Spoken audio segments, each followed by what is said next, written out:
ഇന്നും എനിക്ക് 2 കേക്കിന് ഓർഡർ ഉണ്ടായിരുന്നു. ഒരെണ്ണം ഒരു റെഡ് വെൽവെറ്റ് കേക്കും ഒരെണ്ണം ഒരു വൈറ്റ് ഫോറസ്റ്റ് കേക്കും ആയിരുന്നു നമുക്ക് ഓർഡർ ഉണ്ടായിരുന്നത്.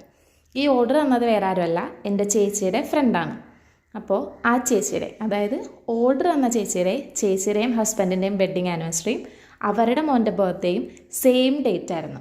അപ്പോൾ അതിന് വേണ്ടിയിട്ടാണ് ചേച്ചി എനിക്ക് 2 കേക്കിന് ഓർഡർ തന്നിട്ടുണ്ടായിരുന്നത്. അപ്പോൾ നമുക്ക് ചെയ്യാനുള്ളത് ഒരു ആനിവേഴ്സറി കേക്കും ഒരു ബർത്ത്ഡേ കേക്കും. 2 കേക്കിൻ്റെയും ഡിസൈൻ ഏകദേശം ചേച്ചി എനിക്ക് റെഫറൻസ് ആയിട്ട് അയച്ചു തന്നിട്ടുണ്ടായിരുന്നു. അപ്പോൾ എനിക്ക് പറ്റണ പോലെയൊക്കെ ഞാൻ ആ കേക്ക് ഒന്ന് സെറ്റാക്കി എടുക്കുന്നുണ്ട്. ഇപ്പോൾ നമ്മൾ ചെയ്തുകൊണ്ടിരിക്കുന്നത് ആനിവേഴ്സറി കേക്കാണ്. ആ കേക്ക് ഫുൾ വൈറ്റ് ക്രീം കൊണ്ട് കോട്ട് ചെയ്തിട്ട് സൈഡിലായിട്ട്, അതായത് ഒരു കോർണറിലായിട്ട് നമ്മൾ റെഡ് കളർ കൊണ്ട് ചെറുതായിട്ടൊന്ന് ഡ്രിപ്സ് കൊടുക്കുന്നുണ്ട്. അതിനുശേഷം നമ്മൾ നേരത്തെ ഉണ്ടാക്കി വെച്ച ആ കുഞ്ഞ് ലവ് ചിഹ്നം ഒരു 4 എണ്ണം എടുത്തിട്ട് കേക്കിൻ്റെ ആ ഡ്രിപ്സ് കൊടുത്ത സൈഡിലേക്ക് ഒന്ന് സ്റ്റിക്ക് ചെയ്ത് കൊടുത്തു. അതിനുശേഷം നമ്മളൊരു ഹാപ്പി ആനിവേഴ്സറിയുടെ ഒരു ക്യൂട്ടായിട്ടുള്ള സ്റ്റിക്ക് വാങ്ങിയിട്ടുണ്ടായിരുന്നു. ആ സ്റ്റിക്കും കൂടി നമ്മുടെ കേക്കിൻ്റെ പൊക്കത്തേക്ക് ഒന്ന് അറ്റാച്ച് ചെയ്തു. ഇപ്പോഴേക്കും കേക്ക് ഏകദേശം നല്ല ഭംഗിയായിട്ടുണ്ട്. പിന്നെ ഒരു ലവ് ചിഹ്നം ബാക്കി വന്നതുകൊണ്ട് തന്നെ ഞാനത് കേക്കിൻ്റെ ഇപ്പുറത്തെ കോർണറിൽ താഴെയായിട്ടൊന്ന് വെച്ച് കൊടുക്കുന്നുണ്ട്. പിന്നെ ആ ടിപ്സിലേക്ക് കുറച്ച് നമ്മുടെ ഷുഗർ ബോൾസ് കുഞ്ഞിത് അതൊക്കെ ഒന്നിട്ട് സെറ്റാക്കി.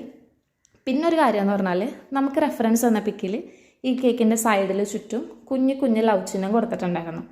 അപ്പോൾ ഞാൻ ബാക്കി വന്ന ചോക്ലേറ്റ് കൊണ്ട്, നമ്മൾ ചോക്ലേറ്റ് ഗണാഷ് കൊണ്ടിട്ടാണ് ഡ്രിപ്സ് ഇട്ടിട്ടുണ്ടായിരുന്നത്. അത് കൊണ്ടിട്ടാണ് നമ്മൾ ലവ് ചിഹ്നം കൊടുക്കാൻ നോക്കിയത്.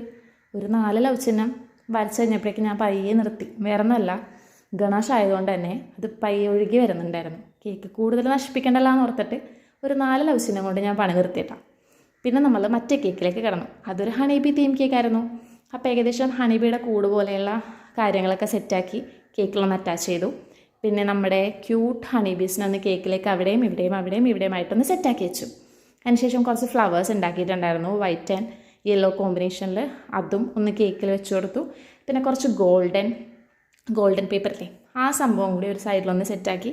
പിന്നെ നമ്മൾ വെക്കുന്ന ഒരു ഹാപ്പി ബർത്ത്ഡേയുടെ ടോപ്പറാണ്. ഒരു കുഞ്ഞു ടോപ്പറായിരുന്നു കേട്ടോ. കുറേ ആലോചിച്ചത് എവിടെ കൊണ്ടു വെക്കുമെന്ന്. ഫസ്റ്റ് ഞാൻ സൈഡിലാണ് വെച്ചതെങ്കിലും എനിക്ക് ഇഷ്ടപ്പെടാത്തതുകൊണ്ട് തന്നെ ഞാൻ പിന്നെ അത് നടുക്കോട്ടാക്കി. അപ്പോൾ നമ്മുടെ 2 കേക്കിൻ്റെയും പണി ഇവിടെ കഴിഞ്ഞിട്ടുണ്ട്. എനിക്ക് ഈ യെല്ലോ കേക്ക് ഭയങ്കര ഇഷ്ടപ്പെട്ടു. നിങ്ങൾക്കും ഇഷ്ടമായെങ്കിൽ കമൻറ്റ് ചെയ്യണം, ലൈക്ക് ചെയ്യണം, സബ്സ്ക്രൈബും ചെയ്യണം.